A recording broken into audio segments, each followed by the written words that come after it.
vocês a cada palavra de amor que falar.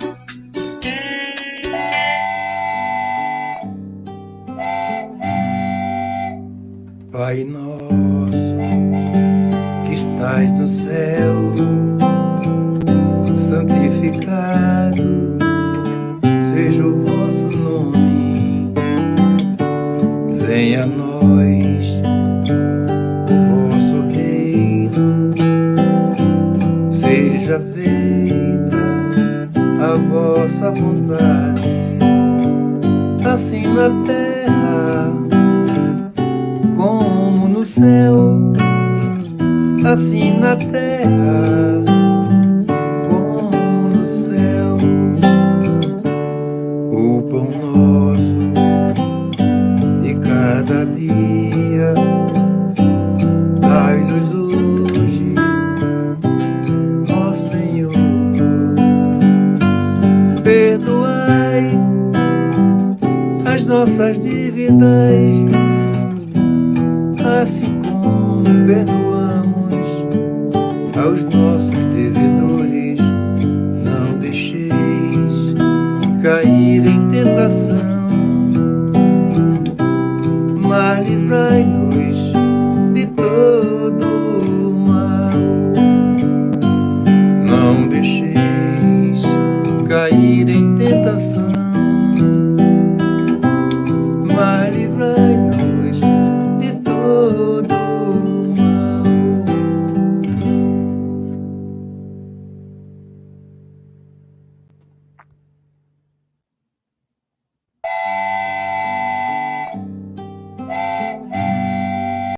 Everyone, welcome back to another series of talks promoted by the United States Spiritist Federation.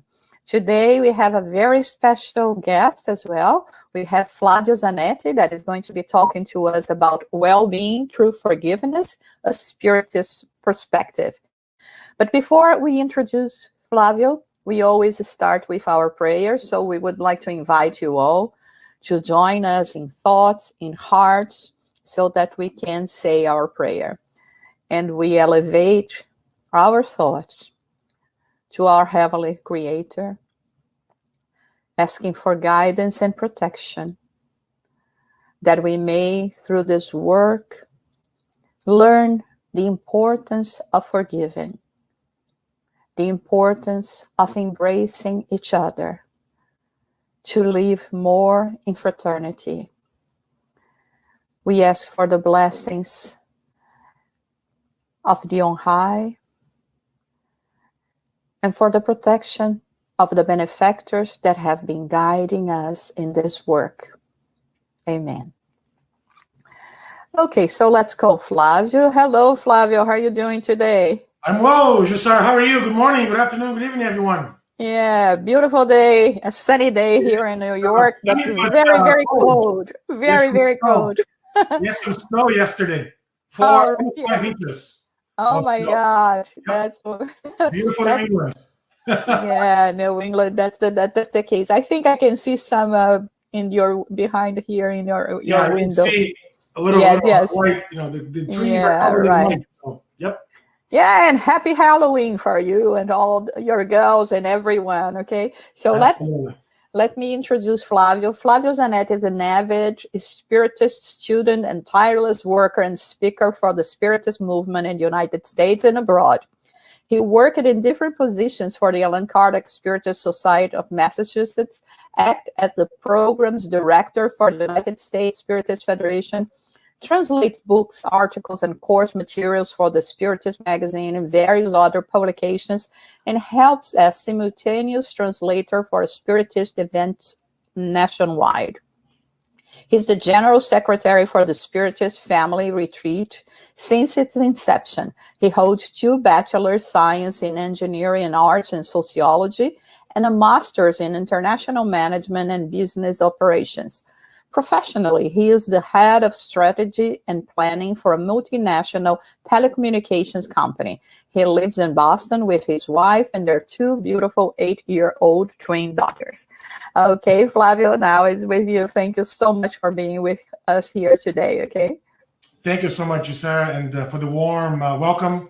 It's a pleasure. It's a joy, a moment of joy to really gather amongst friends here. We have a very special topic that we're going to cover this morning. For those of you following us live, for those of you who are going to follow us later on, right? Good afternoon, good evening, wherever you are, wherever you may be. And what we're going to be covering here is really an approach or a Spiritist perspective on forgiveness, right? And the topic is forgive more and live better. But before we start, we also like to keep our thoughts raised to our really higher spirits. May they be with us, right? At this moment, really embracing our hearts, bring our minds to peace, and really helping us really achieve or gather the knowledge or the wisdom that's really being brought to us by Jesus' gospel, right? By the way that we look at the Jesus gospel through the lens of Spiritism. So, forgive more and live better. Notice that I didn't really say forgive more and live healthier, or forgive more and live more peaceful lives, right? So this idea that the hypothesis or the idea that we're building this morning around forgiveness and better lives, right? So what is it to live better? What is well-being, right? Can we translate forgiveness with well-being? Can we translate forgiveness with happiness? If you look at the definition of well-being, it's this state of being happy, healthy, prosperous, right? It's really understand the way that you look at our lives with this dynamics of everything that it's in its place, right? So we have, a life, a situation, a position, a place that we live in society, and everything seems to be in their places, right? This is the whole idea of well-being. Well-being when it comes to our health, well-being when it comes to our, our possessions, our professions, our work, our family, our friends, our churches, our Spiritist center, whatever it is, every institution that is part of our lives, right? We consider that relationship healthy, right? And that's really the idea of well-being through forgiveness, meaning the more we forgive, the better we become, folks, right? And this is the argument that I'm raising this morning. So let me just define forgiveness so we all, are starting from the same, a starting point, right? So forgiveness is the act of giving pardon for a remission or an offense, right? A debt. So really to absolve a debt, right? It's to give up all the claim or an account of, or to really seek for revenge and all those things, to seize all those resentments that sometimes we feel when somebody does, or somebody, provides something that we're not really think it's fair, right? And then if we can really tie the word forgiveness with its etymological, meaning, right? For plus give, right? Or from Latin, perdonare, which means to give beyond, right? To give back beyond what we were given, right? So really to forgive, it's to donate ourselves beyond what we're capable of, right? That's the whole idea or the whole meaning of forgiveness. So let me move on here with the story so we can start with an example, right? So allow me to share with you a story that happened right in the beginning of the 20th century, right? And this is what we know the history talks to us. It was the very first genocide in human history, where 1.5, approximately 1.5 million Armenian people were decimated by the Ottoman Empire, right? So some folks even call it the Armenian Holocaust, right? Or the Armenian Holocaust. So the story goes somewhere along the lines, there was this captain of the Turkish army who was really trying to conquer different lands, who was really, moving beyond Turkish borders by then and going into Armenia. And really, in this particular example, he goes up to the mountain, a very important mountain, and there used to live a family of two, a countryman, a couple, right, and their two daughters. And when this captain really enters that couple's house, they see that couple who used to be workers from the land, right? Used to be folks that used to really cultivate the land. But there was a very strategic position for the Turkish Empire to have good visibility, right, into the overall valley, right? That they were, making strides towards conquering, Armenia, right, back then. So in this situation, the captain made, atrocities in that family. He entered that house. He looked at the couple without even paying attention to what they were doing and everything else. They just, killed their couple, right, point blank, right? They raped one of the daughters, right, and she ended up getting killed, right? And then the other daughter, they threw that to the soldiers who abused her. And then because she was still alive, he took her to be his sexual slave for, 5+ more years after that. Eventually, that young lady, the young woman, was able to escape from the oppression of that captain. And as she escaped, she continued on her life, right? She came across Christianity. She came across Jesus' teachings, and then she became a nurse. She went to school, nursing school, to really, help others and have a profession, right? So fast forward, a few more years, the war was almost coming to an end, and then she was working in this very, prominent hospital, right, where we know today as, Istanbul. And in this hospital, right, one of the generals that comes in with a lot of wounds. He was very injured. He was really injured in the battle. And he comes with a lot of ulcers in his body, all over his body. A lot of these ulcers were in very, decomposition state already. He was in really bad shape. We can see that, right? Then when he enters the hospital, they talk to the nurse practitioner or the chief nurse of the hospital. The army asking, we need somebody that can really take care of him almost 24 hours a day, because if not, the general's going to die, right? They argue with the chief nurse. And she said, I have the right person in mind. She's the most caring nurse that we have here, and I'm sure she'll do a great job for you, sir, or for the general here. So fast forward, that nurse, the very same young lady, starts taking care of him. Takes care of him to a condition that, it's the best possible condition, that what the folks thought would have caused him to really pass away, she was able to reverse the situation and really take good care of him for the next few months, to the point that he was fully recovered. She almost lived in a hospital side by side to the general to make sure that he had all the care that he needed to not really succumb to the injuries. Fast forward to a few months, right? The general is almost getting dismissal from the hospital. He goes to the nurse, the chief nurse, and says, nurse, I'd like to thank you, because without the care of this hospital, I wouldn't be alive, right? And then the chief nurse said, well, don't thank me. You should thank so-and-so, because she was the one that helped you, right, recover from all your injuries, because you were in really bad shape, as you can imagine, right? So let me talk to her, he asked.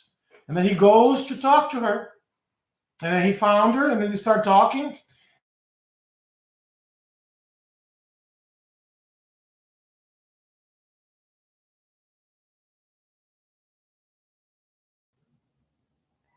Hey, we lost the sound of Flavio. Yeah, please forgive us. We are having a technical problem, and we told you he works in telecommunications. So if there is someone that is going to solve this problem, certainly it's Flavio. So the best thing now is actually for him to restart and come back again. Let's try this again. Can you guys? Okay, welcome back. Can you guys hear me now? Yes, absolutely. I just saw a note that says you're being disconnected. So, what happened? Yeah. So, anyways, following back to the story. Apologize for the technical difficulties there, folks. So, when the general now comes to thank the nurse, they start having a conversation, and then she really realizes that of course, the voice comes back to him. Her voice comes back to him, and he realizes, oh, have we met before?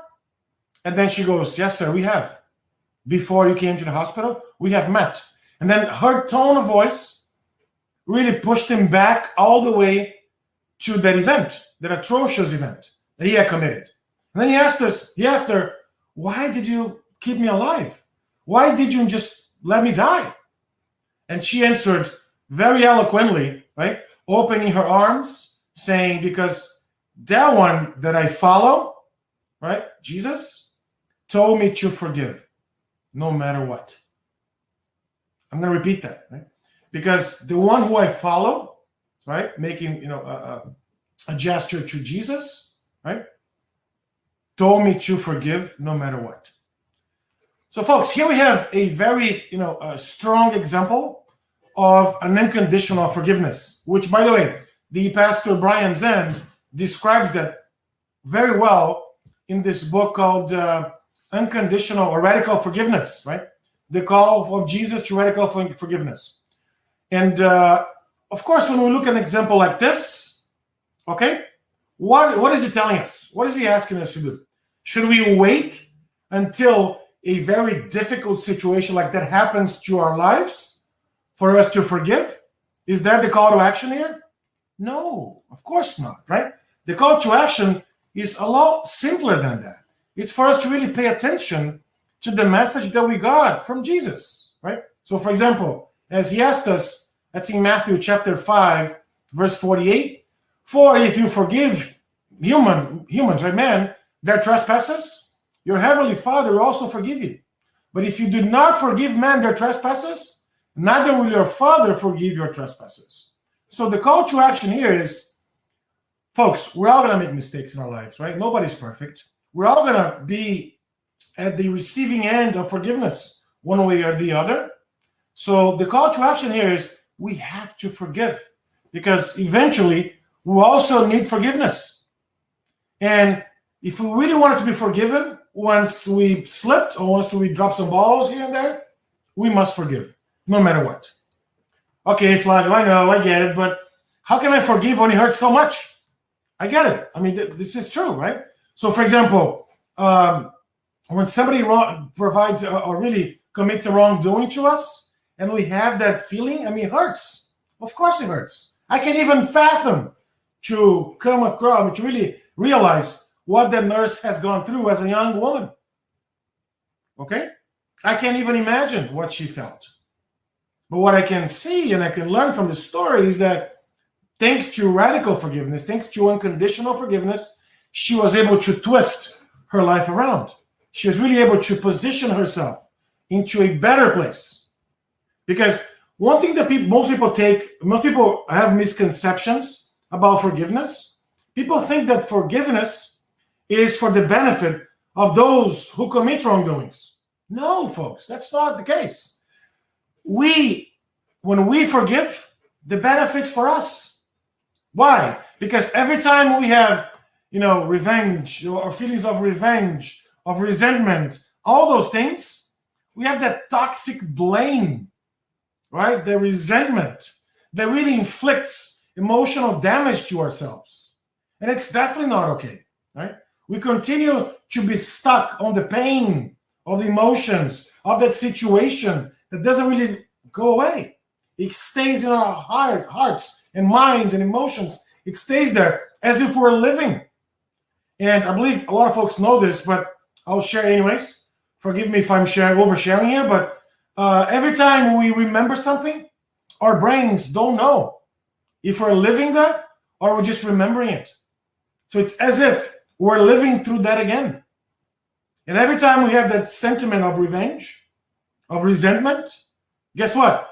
It's as if we're living that situation again. Once again, in the example of the nurse, she was able to forgive him and continue with her life. She was always remembering that situation. Note that she did not forget the situation. She was not with that situation really vivid every day, all the time in her head, right? Causing emotion, pain, frustrations, right? And all these things. So when you look at that, and then maybe just a double click on revenge by itself, right? So every time we don't forgive, I think it's important to mention the opposite of it. So when we don't forgive, the right opposite of that is we seek revenge. And every time we seek revenge, why does that happen? Why is it even part of the cycle? So this author here, Dr. Brian Adams, he argues that everybody feels a slight, minimum, a slight, feeling of revenge when something does something back to us.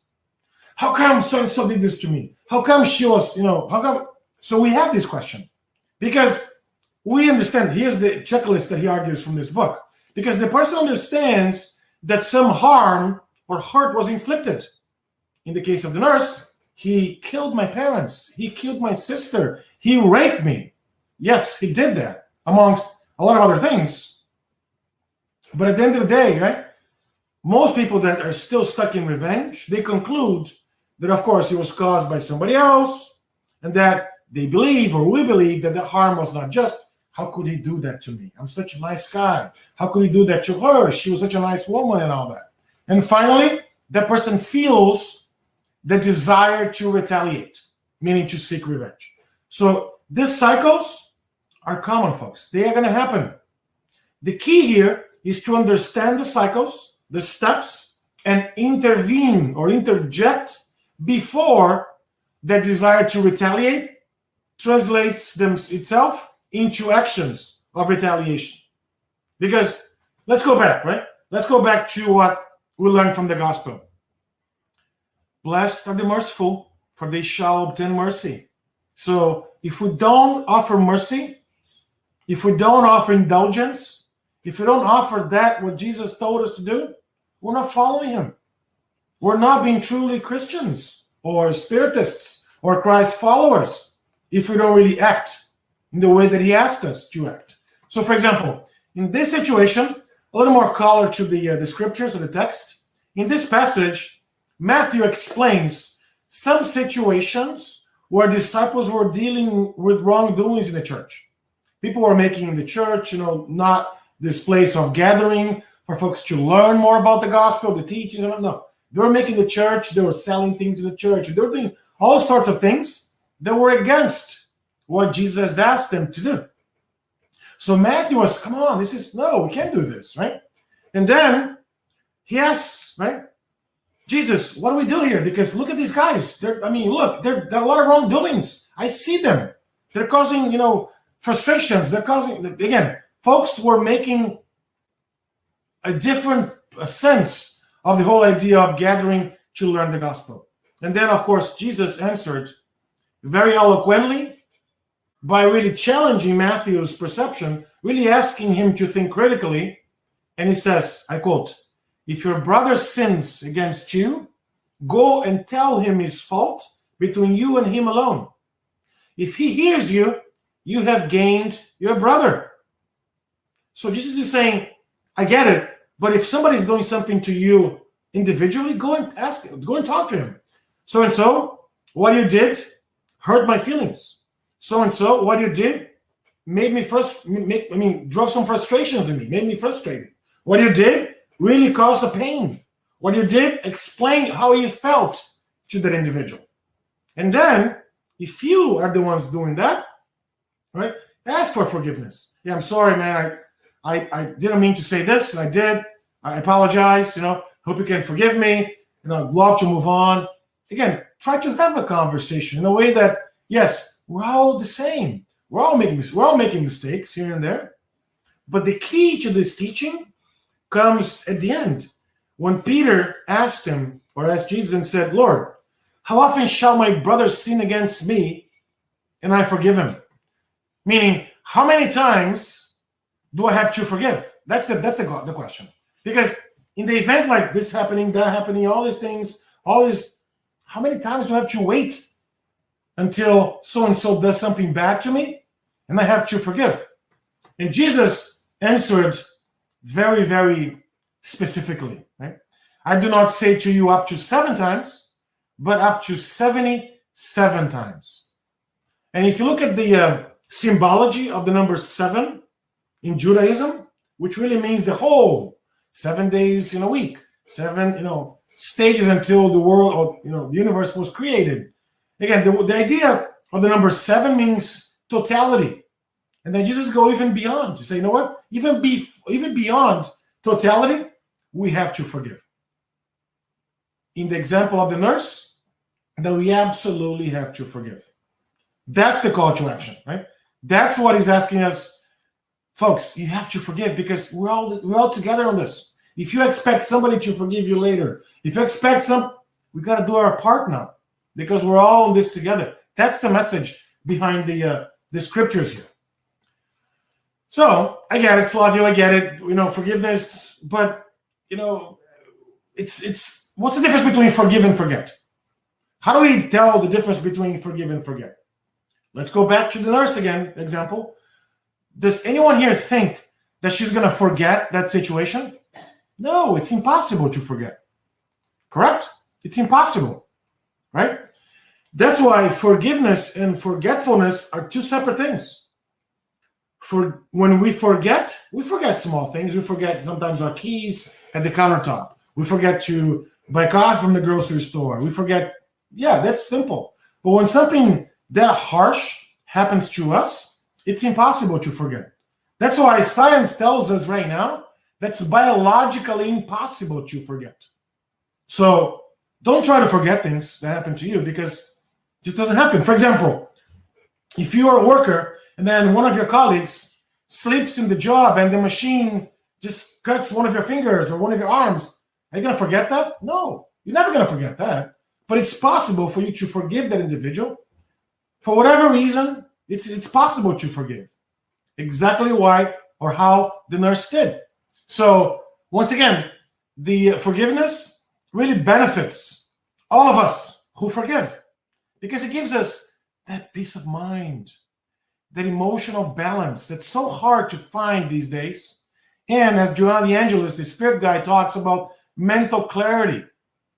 And mental clarity, if you look at the psychological definition of that, it's that state of emotional and psychological well-being in which a person is able to use his or her cognitive and emotional capabilities in order to function in society and also meet all the needs from an everyday life. Meaning, without mental clarity, we can't function as human beings, folks. We can't function. We can't really operate with our own commitments, with our own duties, our own right. We just can't make sense of things. And if we don't forgive, that impacts our mental clarity. Because as opposed to really looking at our responsibilities, we're going to go back and be stuck in that situation where we did not forgive. Did you find the connection there? So the more we forgive, the more mental clarity, emotional balance, and peace of mind are going to be present in our lives. That's the message that Joanna the Angelus suggests. Well, let's fast forward to 2020, which has been a very difficult year, very challenging for many, many reasons. And there's something that I like to bring, which is the idea or the concept that forgiveness sometimes is seen as a weakness. Why did you forgive him? Are you weak? You shouldn't do that. You should just go back and tell why you. So there's a difference between trying to come to grips or trying to really make sense of the situation, expressing one's emotions, frustrations, everything else, versus being or seeing forgiveness as an act of weakness. Allow me to explain by leveraging or by using, one of the texts that the Spirit Emmanuel brings us. Folks, it's important to mention that we're not always the real victims. Let me repeat that. We're not always the real victims. We may have induced others through some unclear behaviors to act against us. Therefore, turning us to the courts of divine justice as being the real authors of such crimes that we undoubtedly lament committing. It's like when if you're a parent or if you have kids around you, one of your kids comes to you and says, Daddy, so-and-so just did something to me.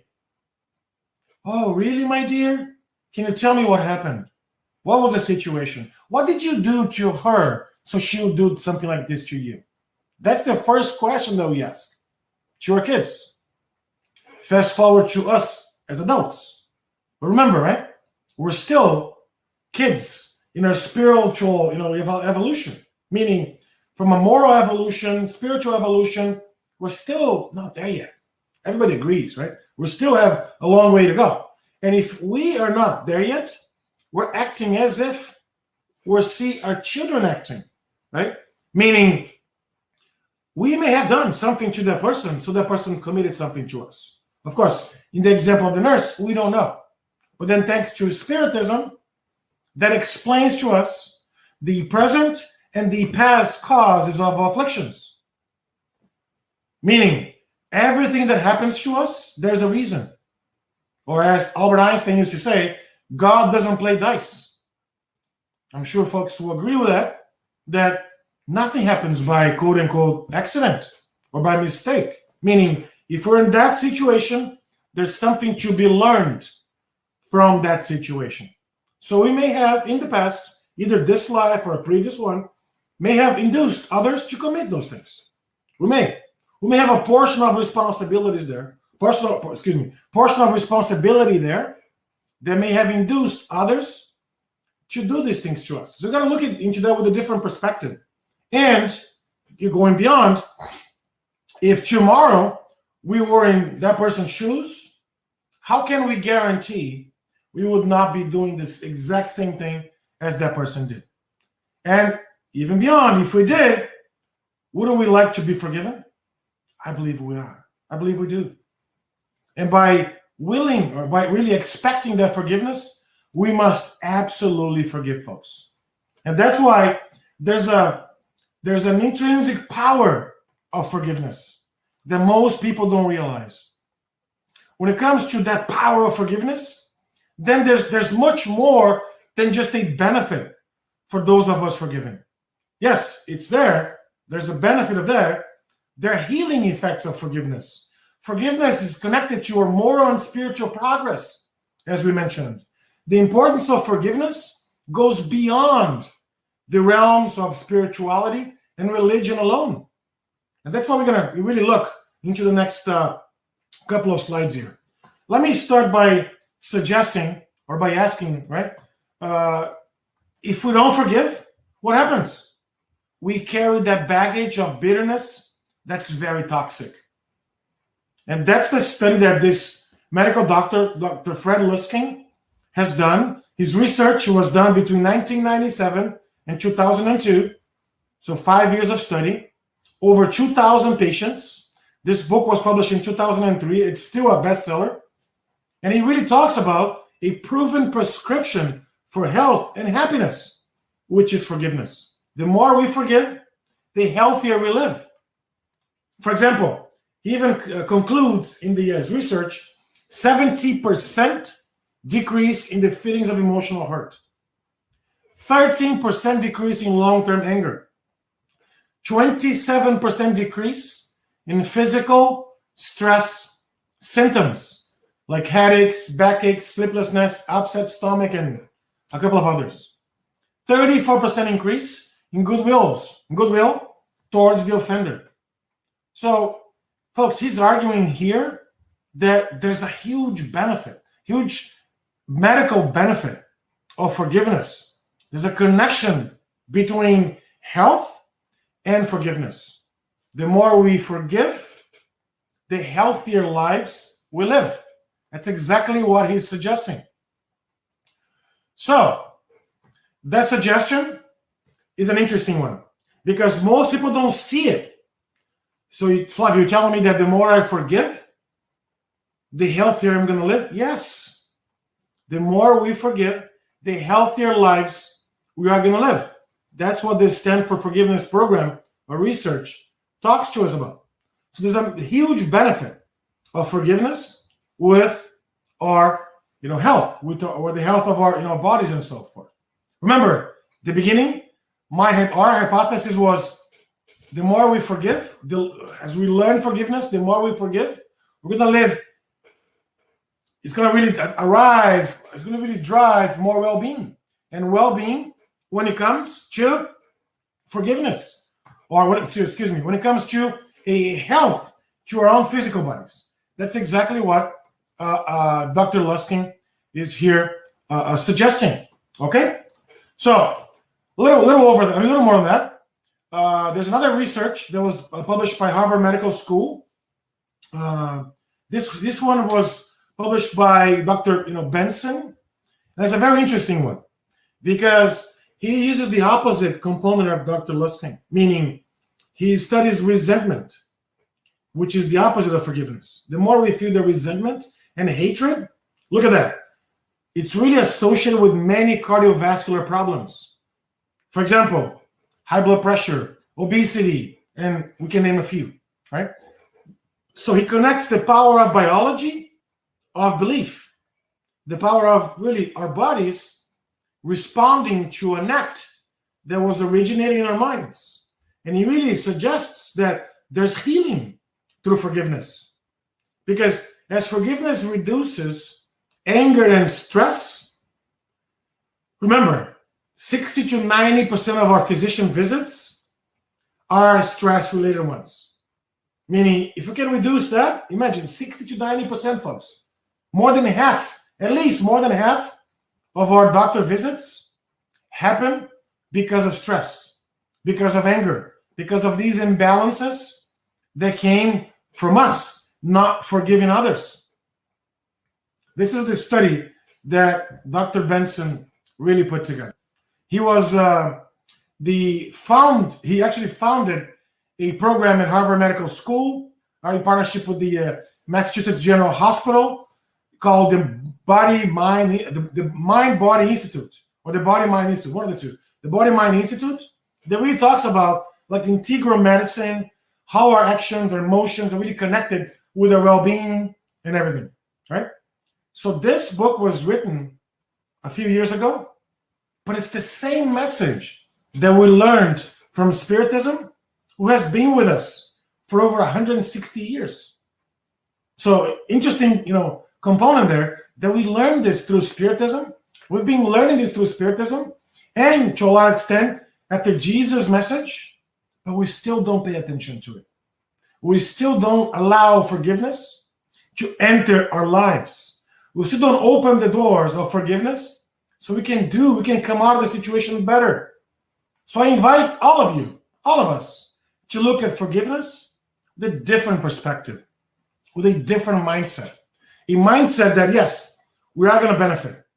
With the mindset that says, yes, we're going to be the benefactors, right? The beneficiaries, rather, of forgiving others. But it's important that we do that no matter what happens to us. In the smallest things or littlest things, all the way up to the biggest things, like in the situation of the Armenian nurse.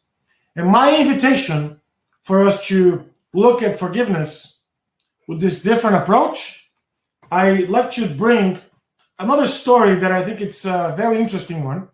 I have shared this before in other talks and seminars. I've had the pleasure to meet Mr. Cotton in person.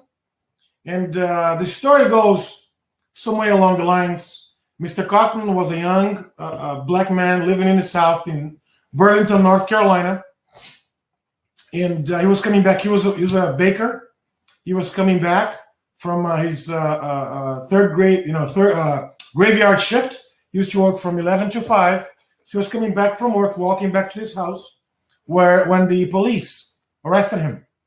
So the police arrested him, cuffed him, put him back of the car, and took him to the station. And he was booked by raping Jennifer Cotton, and a crime that he did not commit. A crime that he did not commit. So he was sent to jail, right, for a crime that he did not commit. Let's put ourselves in Ron Cotton's shoes. You're coming back home. You're a law-abiding citizen. You have your work, you have your family. You're coming back home to rest. You get arrested for something that it's totally unknown to you. Okay? So fast forward to the trial. He's sentenced to life in prison. This is back in 1984, folks. We still see a lot of these situations happening in 2020. But this one in particular happened in 1984. I'd love to bring this to your attention. He's sent to life in prison. He starts serving his sentence, and his father, who was a pastor in the local ministry, visits him every week, visits him and talks to him and all that. And then Ronald tried to really make sense of the situation, still very unreal or surreal to him, almost like a nightmare He's trying to make sense of the situation. And then he starts to get more, interested in this overall process, how he was incriminated, understands how this, criminal justice system works and all that. And then, in the midst of all that, he sees the person, the perpetrator, that had committed the rape. He was in jail for a different crime. And that person makes fun of Ronald. It's like, yeah, you're a loser. You're there because of me, right? Making fun of Ronald's situation. Ronald, of course, gets really aggravated. And the first sentiment is, I gotta retaliate. I gotta kill this guy because I'm not gonna leave prison, for the rest of my life. And he's there for a petty crime as opposed to for the rape that he committed. Ronald talks to other inmates and ends up buying a shank or a knife, as it's called in prison slang. So he bought a shank, and then he asks his father to come talk to him. His father comes talk to him and says, Ronald, what's going on? How you doing? I feel a little distress in the way you look. He says, Father, I found the perpetrator who really raped Jennifer, and I'm going to kill him. I'm going to kill that bastard. Right? He uses expletive words there. And his father goes, no, don't do that. Don't do it because I don't understand the situation, but God must have a plan for this criminal injustice. Notice the words that his father pronounced. God must have a plan for this criminal injustice. And tries to really bring some sense to Ronald's mind to the point that he goes, you know what? I'm not a criminal. I didn't rape Jennifer. The only way out here is through the courts. It's through asking for a new trial. So he goes, asks for a new trial, appeals the conviction. He then gets a new trial. He goes to a new trial, and there's a lot of weird things happening. The police falsify some documents, and again, a lot of issues happen in the trial, as opposed to him being freed from a crime that he did not commit. He gets the death penalty. He's sentenced to be executed by the state of North Carolina. And then, almost like a cold water shower happened. He's really, totally collapsed. His father, once again, Ronald, remember, God must have a plan for this. Don't lose hope. Don't ever lose hope. Because Jesus that we follow is always by our side. Jesus, as we know him, is here with us. He wants you to live a law-abiding life. He wants you to forgive. He wants you, and it keeps giving almost like a sermon to his son in prison, waiting to be executed. Okay? So, we fast forward 12 years. Ronald was finally freed from the accusation, thanks to the DNA, evidence, thanks to the Innocence Project, which is a nonprofit that really tries to find wrongdoings in the criminal justice system, and he gets exonerated. Ronald gets exonerated, and the first thing that he says to his lawyer, I would love to meet Jennifer. His lawyer goes, well, why do you want to meet her? She was the one who put you in that situation. I want to meet her because from what I understood, she was a young woman. She was by herself in her apartment. She was in college back then. She didn't really know much about the situation. And she was forced to pick me in the lineup, and I ended up being incriminated. I want to just talk to her. I want to hear from her what really happened. Because I've only heard from the courts, not from the person that all that pain. I can imagine the pain that she suffered when that happened. So Jennifer, also would like to meet him. And then her lawyer said, no, I don't think it's a good idea. You took 12 years of the guy's life.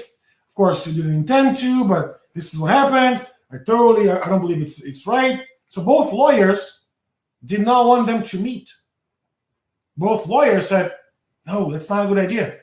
But, so you know what? I respect your wish. So they really scheduled for that meeting. And in that meeting, they met in a neutral place. And when they saw each other, a compulsive emotion starts to fill both of them up, that they really couldn't contain themselves. And they just went and hugged each other.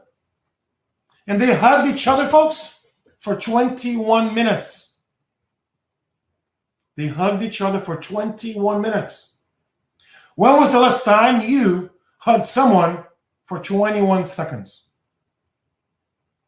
When was the last time we hugged someone for 21 seconds? They hugged each other for 21 minutes.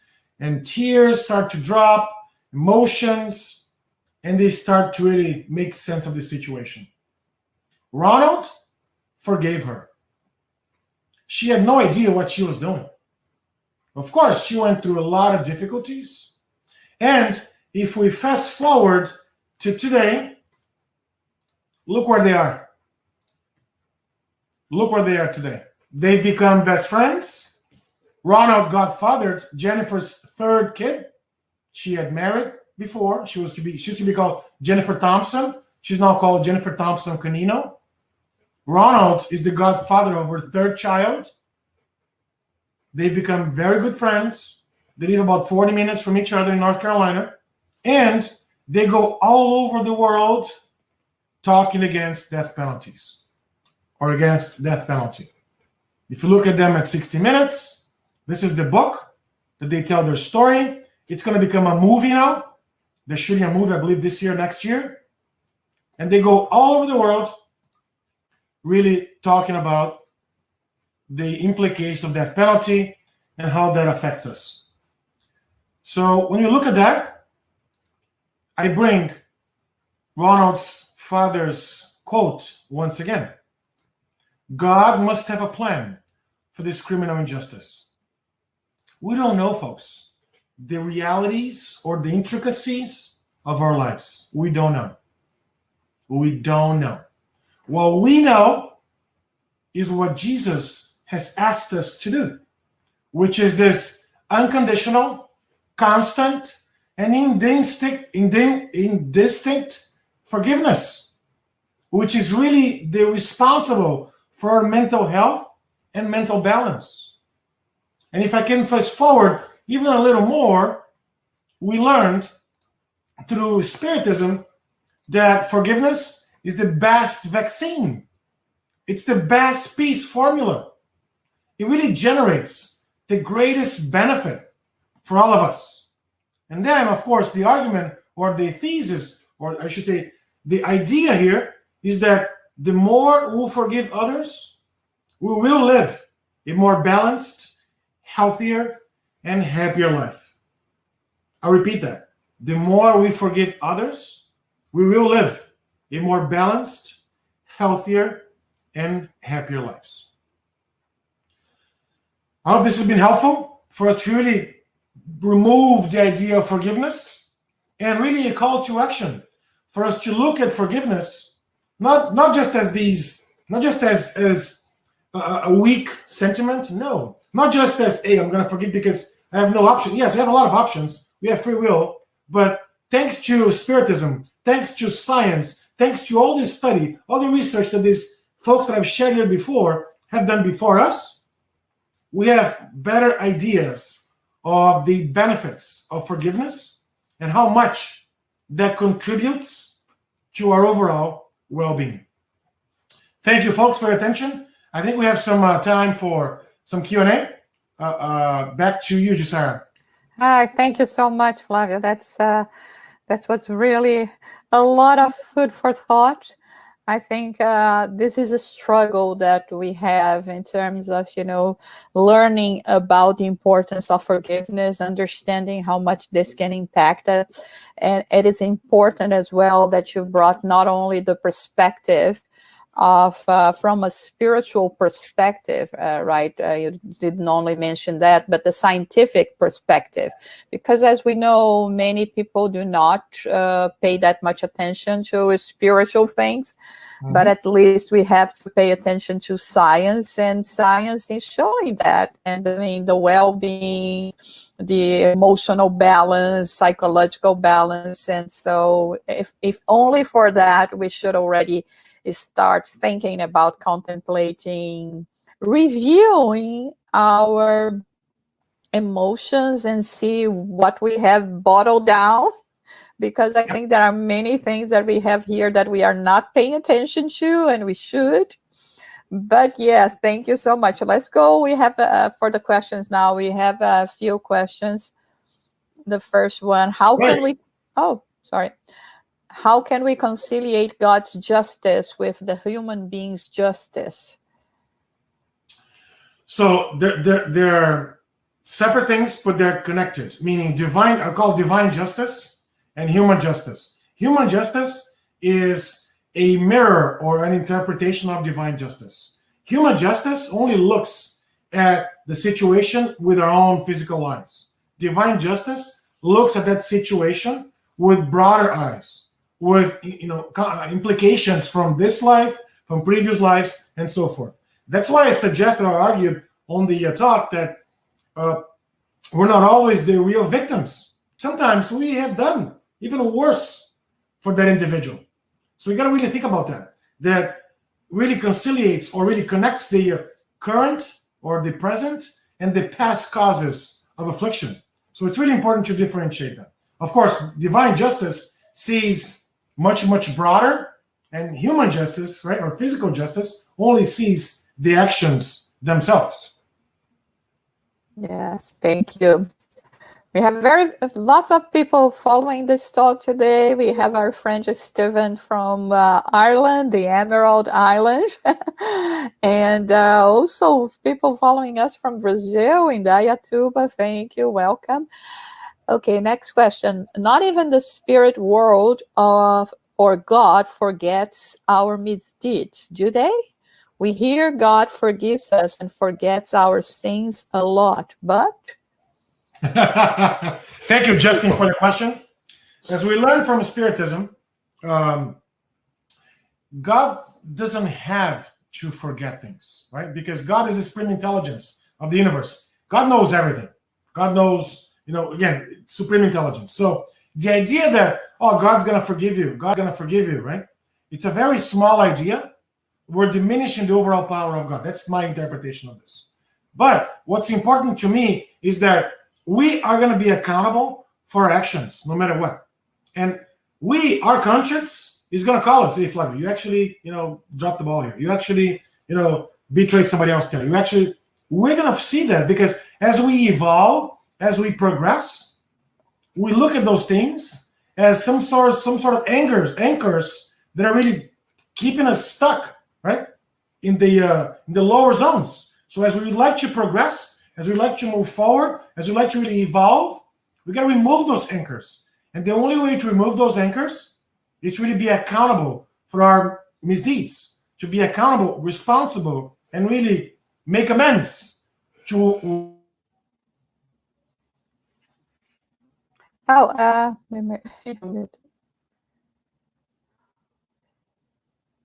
Okay, there is just a minute. He's going to come back. Thank you, everyone. Raquel and Maria that is following us. And we're back. Yeah, you know what?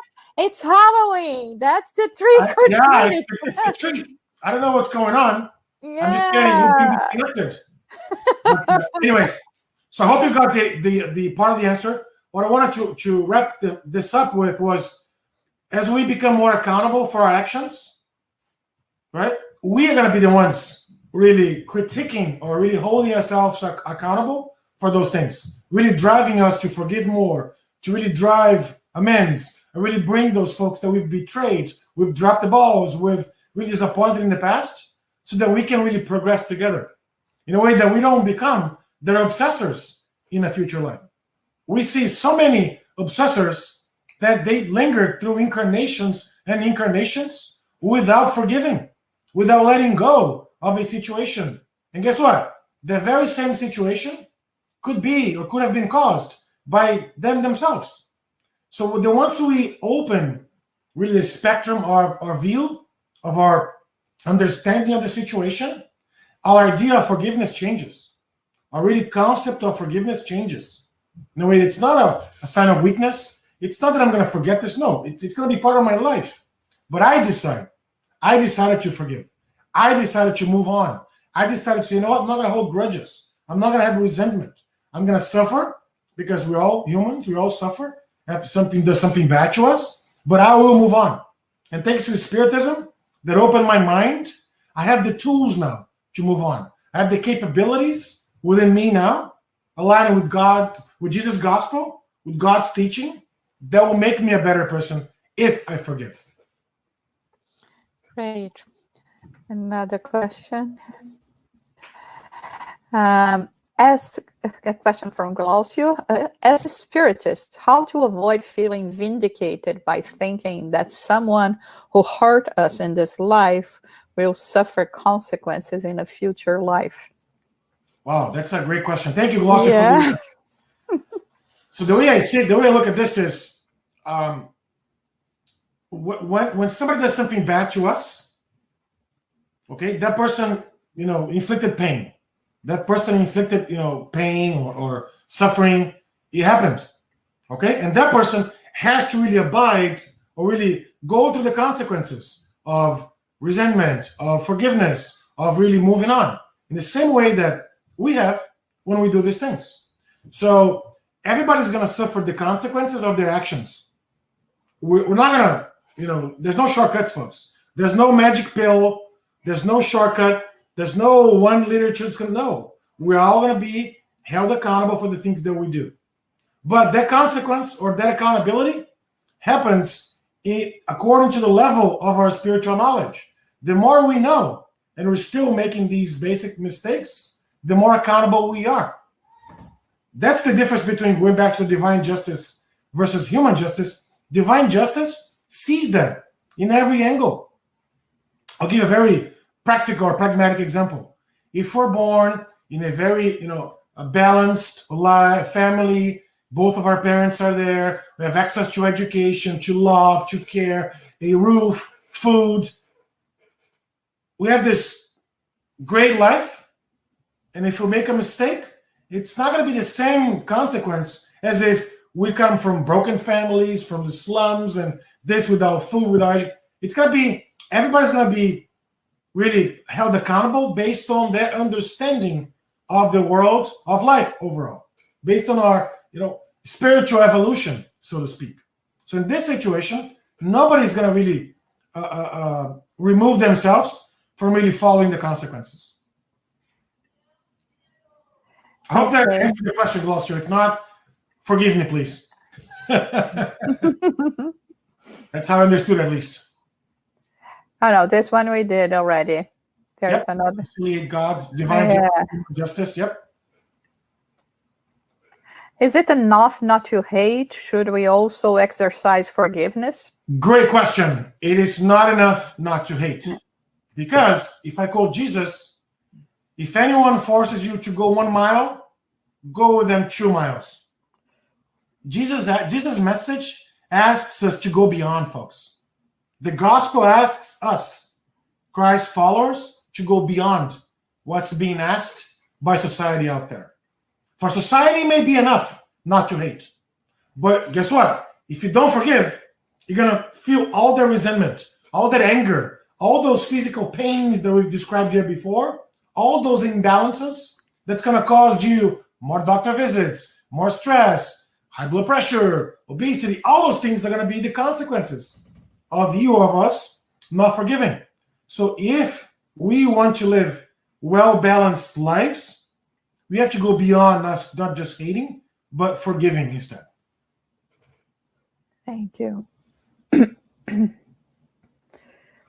Is it okay if we manage to forgive only at a certain point and not being able to forgive everyone? Is it okay if we manage to forgive only at a certain point? So the way I understood the question is, Nobody's at the same, emotional level, the spiritual level. Sometimes we can forgive things that are very harsh.